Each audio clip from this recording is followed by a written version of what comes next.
Hi, everybody. Welcome back. You all know me. I'm Susie Box. I'm the editor of The Short of It.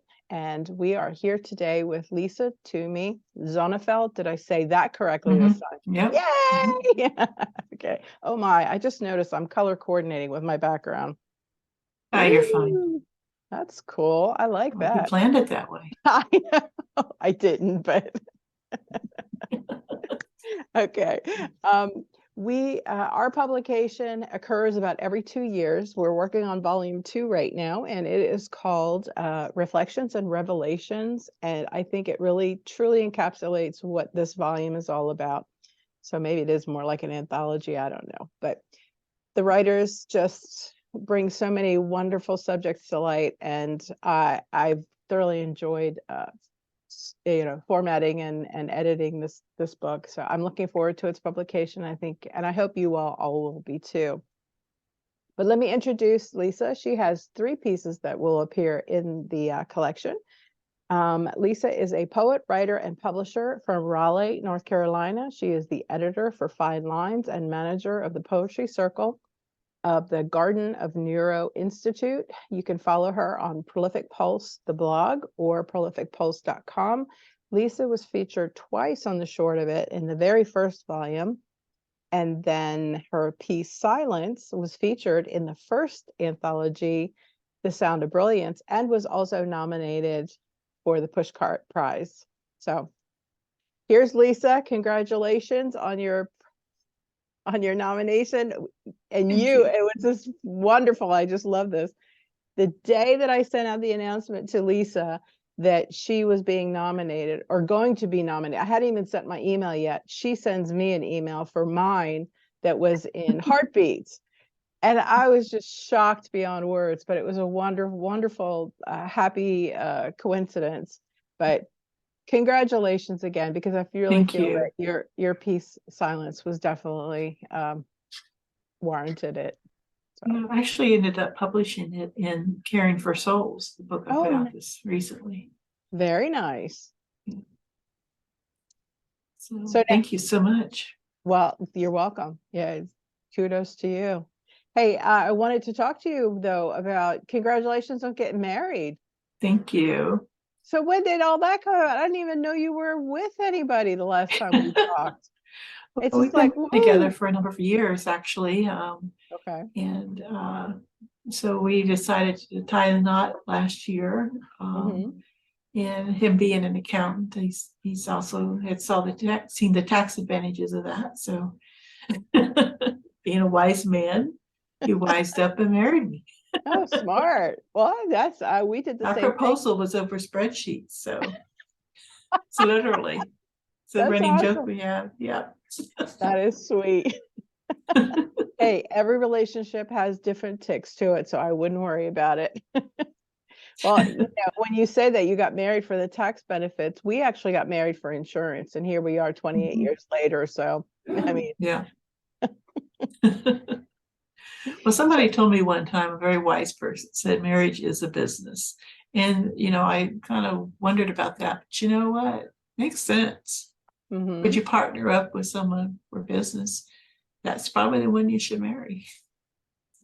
True, because if you can get along in business, you absolutely can get along in marriage, because business basically has the same requirements. I mean, you have to be in sync. You have to be able to collaborate. You have to be able to agree.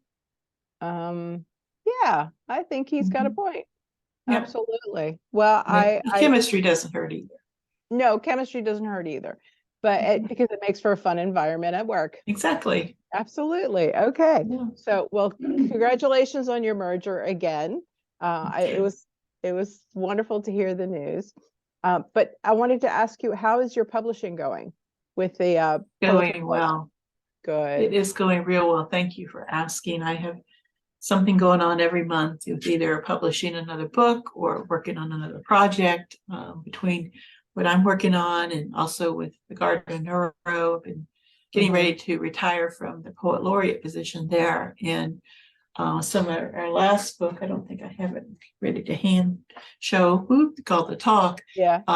but it's about the vital conversations, expressions and conversations that families of color have with their children. And so I'm real proud of that.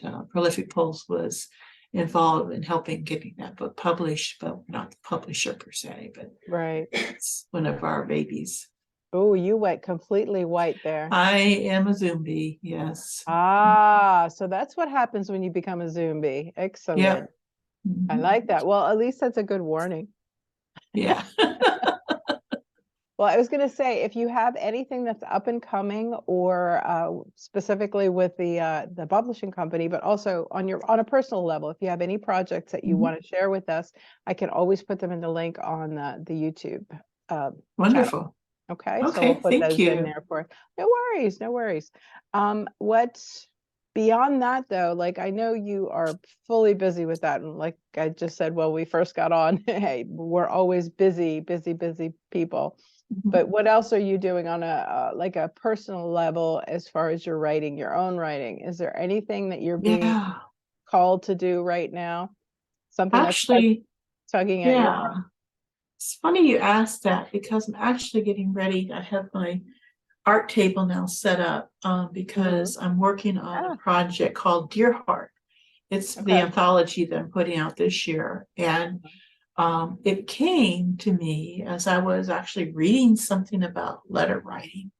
And I thought about the lost art of writing letters, and how my mother was the most amazing letter writer. When people would get her letters, they'd say, I got a book from Thelma.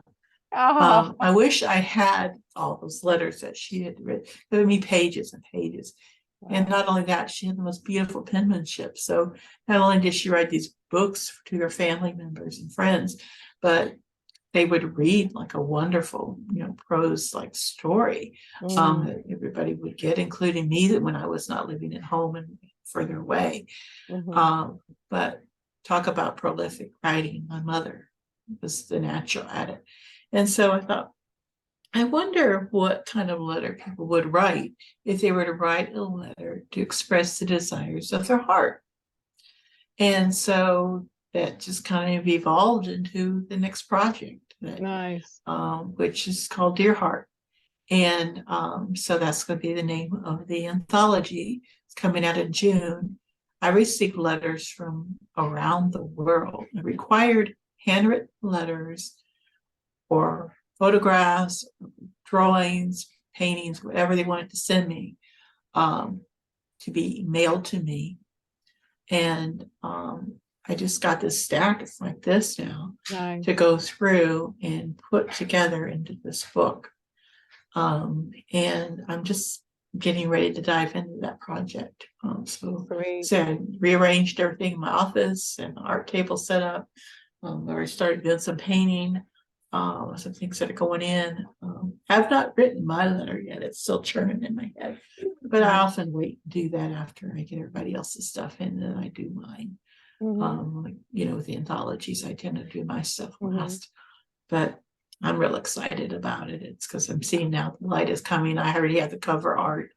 My niece is my cover artist, and so she already sent that to me, and it's pretty amazing. I just tell her what I'm thinking about, and she just puts it. She just knows my mind about what I'm looking for, what inspiration is.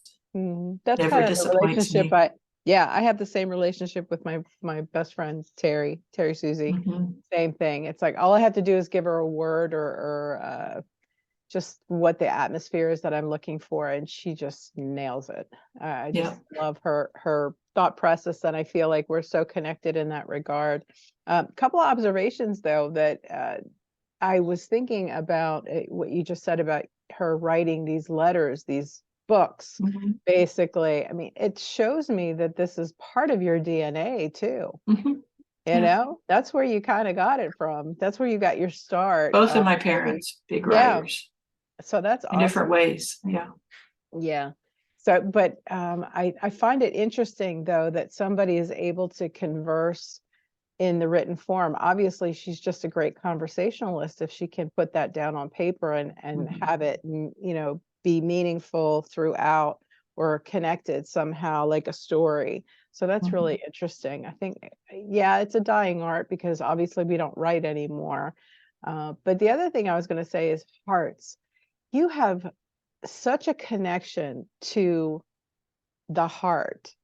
I love that. I want you to explain what that means to you because it's throughout all the work that you do. You do, the love with which you publish people, the generosity with which you give them a step up and a way out to express themselves. I think that's brilliant, but it always obviously starts here. There's a love for this that is evident throughout all that you touch. So tell me Yeah. why this is such a pervasive, and not that it's bad. I'm saying this is really cool, Mhm.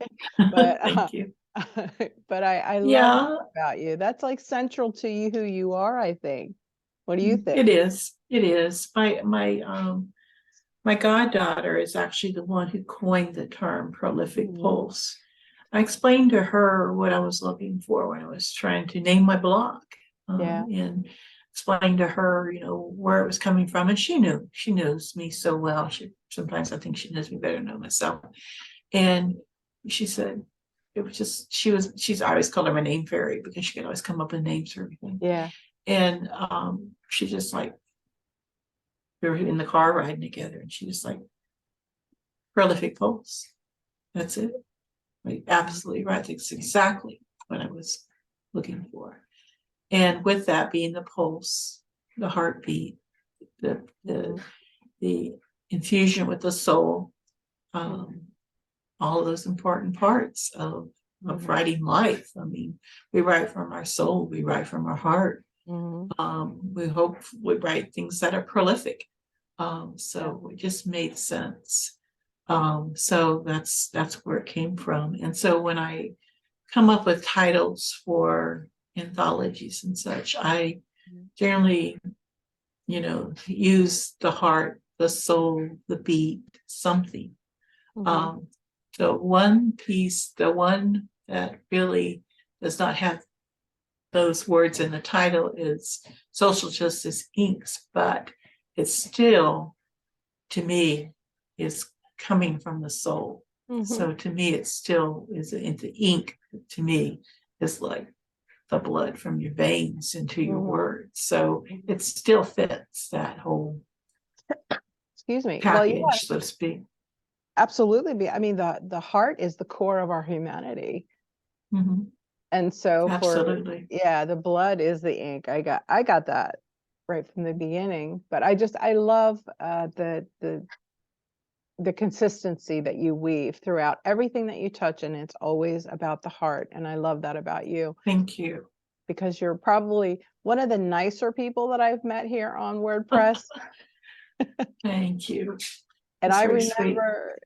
I remember in the very beginning when I started blogging back in 2017. It's been quite some time now, but I know that you were one of the first people that I aligned with, and I was always so impressed with your willingness to be adventurous and be able to delve into things that maybe you didn't have a lot of knowledge about, or just had worked with it a lot. Sorry, my eyes keeps leaking, and must be allergies or something. But anyway, yeah, something in the air. But what I was going to say is, I think I was always so impressed. You taught me so much on what to do next, I guess, because there was a lot of things that I Oh, wasn't familiar with. So I was really grateful for that influence at the very beginning. Still am, obviously. I do still read your work. I love the things that you're involved in and what you're producing. So keep at it. thank Just you. keep going Yeah. for Well, we sure. can thank Bartholomew Barker for calling my attention to your blog because it was something he had posted. I'm like, Okay. what is this? This looks interesting. Yeah. And I kind of was on the edge. I'm like, this is something I could try, Hmm. because of your challenges with the little center view and Haiku. And I'm Well, like, that's what well, why not? Let me yeah, try it. and that's what Rena said the same thing. She goes, that's how I got to know you, was through and I couldn't even remember the name of what I had called it, which is ridiculous. But yeah, I went back and I researched a little. It was the interpretations. And Exactly. I love that. I mean, it was good, but for some reason, my brain just took me somewhere else, and that's why I let go of it. But I did There enjoy it. comes a time. Yeah, I mean, there's a season for everything, I think, and Mhm. maybe that's something I will bring back in the future. I don't know yet. We'll see. It depends on really what direction I keep going. But the short of it is really, it has taken, but I'm thankful for the interpretations, because I think interpretations then took me to the short of it too, because I finally nailed what I loved so much about micropoetry was the structured, short, tight writing. But I also liked all the other people's too, whether they were doing tankas or tetracts or whatever it was. So I enjoy all forms of it as long as it's written really well. But my personal preference is haikus and senryus. Mhm. So, but I'm glad that it focused me, and Yeah. because then here we are 2 years There we later, go. we're into volume 2 now, and I'm already It's looking wonderful. forward to volume 3, because the last year I actually changed it this year for the submission cycle. So get your submissions in early. You can do up to 2, but I'm cutting it off at 52. So Mhm. the first 52 that are accepted, I'm done. And we hadn't done that previously because the amount of submissions have been rather voluminous, which is great. But at this point in my life, I can't do this more than once a week, because otherwise Understand. I can't get to the other things that I'm working on. And plus, I want to continue to read all the people that I follow. So yeah, we will make sure that we continue that. Let's see. So my next question to you is, um, oops, I lost that train of thought. Never mind. You want to ask me a Welcome to question? my world. I love when that happens. It's just blank. Well, any questions for me? Nope, I can just relate to what you're talking about. You do have to set your limits on anthologies because, yeah, it can get overwhelmed with all of them. And then, like I can relate because you're reading everything and you have to Mhm. really decide, what you need to publish and what is not publishable, and that's a hard call. It is, because sometimes it's like there's a fine line too of what would make the cut and what wouldn't.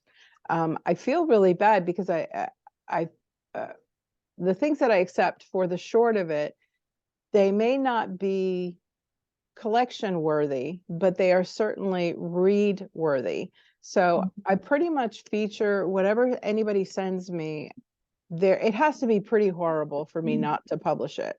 And I'm not saying really horrible, but I'm just saying not something that can be digested or determined very easily. Mhm.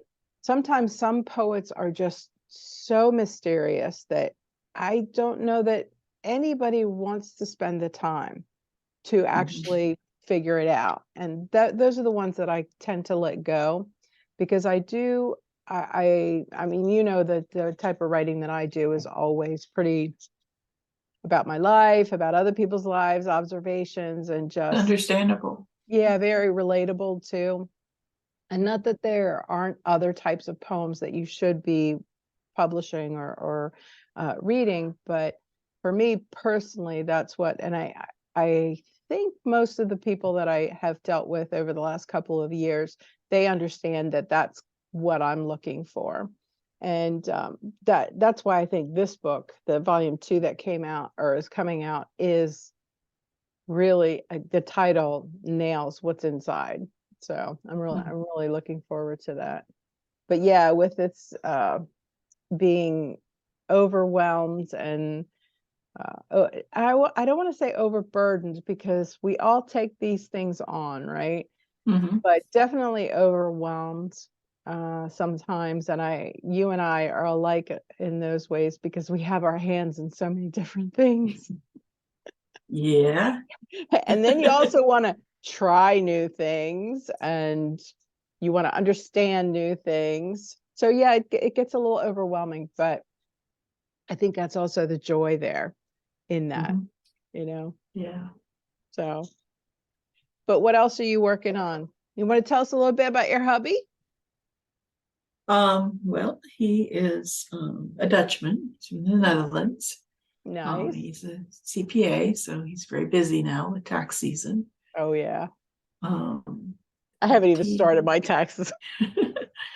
he moved to the country when he was like 18, I think, right after graduated high school. And his Oh, father was instrumental in the tulip industry over here. He opened up a place called the Holland Bulb Company in Mount Airy, North Carolina, which you've probably heard about on the Annie Griffith Show. And so they set up housekeeping in Mount Airy and lived there all these years. And now he's gone, and his wife lives in Winston-Salem. nice. And so, but yeah, there's one child left in the tulip industry. It's Hans's next brother down. Still is involved with the tulip bulbs and stuff. So not in the actual work in the field, so to speak, but in the sales end of it. So, but yeah, that's what they do. And Hans worked in it, off and on while he was going to college between semesters, and that when he wasn't working somewhere else, he worked in the fields. And when his father passed, he helped with some things, especially to do with the accounting end of things and that. So yeah, that's definitely a family business. But he Mom was, was a bookkeeper and worked in the office. but he took after his mom became the numbers cruncher. You could say that his father pretty much called the shots on what career that Hans would go to, seeing that he was really skilled in that area. His father said, you really need to think about accounting, and he just went that direction and never looked back. Okay. That's wonderful. Yeah, I love tulips. Tulips and carnations are really the only two flowers that I mean, there are other beautiful flowers out there, but the ones that I'm typically drawn to are tulips and carnations. Carnations are my absolute favorite. I just, I don't know what it is about the architecture of them, but I love the fringe. I love the variations of colors, because you could have like two colors to it, like a white with a fuchsia border. I mean, and they're just gorgeous. So for me, if anybody buys me roses, please don't. I'm just not a rose. I often buy tulips. Yeah. If I'm going to buy flowers, I'll get tulips. And just the variations of colors. I mean, I've seen the fields of where they grow them, like over in the next month. Yeah, next month you'll see that'll be their tulip season. Yeah. Wow, they're just, and the photographs, the aerial photographs are just splendid. I love it. I love watching them. They have parades over there with all the floats made with all these tulips. It's quite a deal. Oh, so they're not even paper, they're just real tulips? They put the real flowers on these floats for the parade. Wow, I'm gonna have to go see if I can find a video of that. I bet you that they're out there. Absolutely. His mom has gotten and showed us the videos, and it's like, wow. Yeah. Oh, that beats anything that we do over here with the little paper mache. Yeah, I wanted to let our audience know too, Lisa has 3 pieces that we've selected for the Revelations, or excuse me, Reflections and Revelations. This thing about trees, there was a night in Raleigh, and an uncertain life. So tell me which one. I think I know which one you're going to read, but tell me which one you decided on for today. Let me see. I have it here. I think I'll go with There's a Thing About Trees. This Thing About Trees. Okay. Is that the one you thought I'd pick? No. Which one did you think? I thought you were going to read There Was a Night in Raleigh. Well, let me do that then. Oh, awesome. Thank you. Let's go find it here. Let's see. Thank you for obliging me. Here we go. There Was a Night in Raleigh. Twinkling little lights captured my attention stars about the night. A celebration, clinking glasses over charcuterie. I walk to the window. Once formalities are done, I gaze downward. My eyes are drawn to the thrift shop on the corner. Bright lights spill to the sidewalk. An elder struts his girth. Another day of gratitude to make a scuff and repast, to take the flavors in. And we haven't had dessert, but the man wrapped in the blue blanket, sleeping on the bench, warmed to a cotton-filled drink, which was just enough to forget the planets did not align for him or his kind. Sprinkle, twinkle, make a fire in the barrel, warm the hearts of humanity. Dessert is best served to those who deserve the sweetness. Let him have mine. Mm. Oh God, this one True really, story. it reeks of compassion. Oh my Thank gosh. you.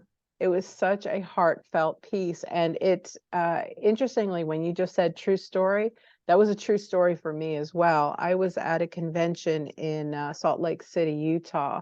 Same scenario, obviously different place, but we had just had this incredibly sumptuous dinner at a restaurant with a group of about 6 or 8 people. And I had a doggy bag that I took with me because I just couldn't eat it all. And as we stepped out of the restaurant, about a half a block up, there was a gentleman who was laying in the streets under a blanket on, or like a sleeping bag or whatever. So he was protected underneath and he was wrapped inside to keep warm. And I remember there was absolutely no hesitation. I took my dinner, I went over there and I said, please, you eat this, and or you can have this. And the person who I was with, my dinner companion that night, he just, because we were both walking at the same pace, and then he decided to, I guess he wasn't paying attention. I had stopped and knelt down to talk to this man, and he kept walking, not realizing. And then he was like, where is she? Another half a block up, and then turned back. And just as I was getting up, I could see him turn back, and he just looked at me like, it's like, but this is, why wouldn't that be the very first instinct anyone has, I guess, is my question. Why Because wouldn't it be? why wouldn't it be? I understand that there are situations where there are people who are taking advantage of you. So you dismiss that, because I don't think anybody deserves to be taken advantage of. But when there are situations when absolute love and support is required, do it. What is so hard Just do about it. that? Right. Just do it. Yeah. So I just, it just galls me all the time when I see people who just turn a blind eye to suffering. How do you do that? How do you like How do go you right sleep up? at night? Yeah. How do you sleep at night knowing that you have the potential of helping somebody, with your advantages? Why couldn't you do that? Exactly. It makes absolutely no sense to me. Yeah. But People anyway, walking with blinders, I guess. yeah, they do. And I think that's the part of the selfishness of humanity that I really have a problem with sometimes. Me But too. anyway, it has been lovely talking to you. It was wonderful Same seeing here. you again. It's a shame that it's Yes. a shame it took 2 years to do this. But we will hopefully, maybe we can start a newer trend where we get in touch with each other a little bit sooner. That'd be Every great. 2 years, okay? I don't All know right. that I can get as involved with like poetry groups like you are, because I find that I'm more of a loner anyway. I tend to work very not within a group. So I That's know okay. Bart's asked Whatever me, works for you. Bart's asked me a few times with the reading groups that he does, and I was just like, I appreciate the invite, but I don't know that it's really my thing. But that's okay. Everybody does their gig a little bit differently. But That's again, right. it was a pleasure to talk to you again. Same here. Congratulations on your marriage and all the best Thank you. to you. And And congratulations on the book, and I'm looking forward to getting one. Thank you. Oh, okay. Well, I will keep everybody posted. The videos are now, like I've gotten a few up. So if you, for the people out in the audience listening to the interview, if you're not a subscriber, please hit that button so that you can get updated. We've got about 5 or 6 more to come. And hopefully by April, maybe a little bit sooner, we'll have the book out and in everybody's hot little hands. There you Sounds go. good. All right, Lisa, it was Sounds great good. talking to Thank you. you. I'll see You you have a good later. day. You Thanks. too, hon. Bye. Bye.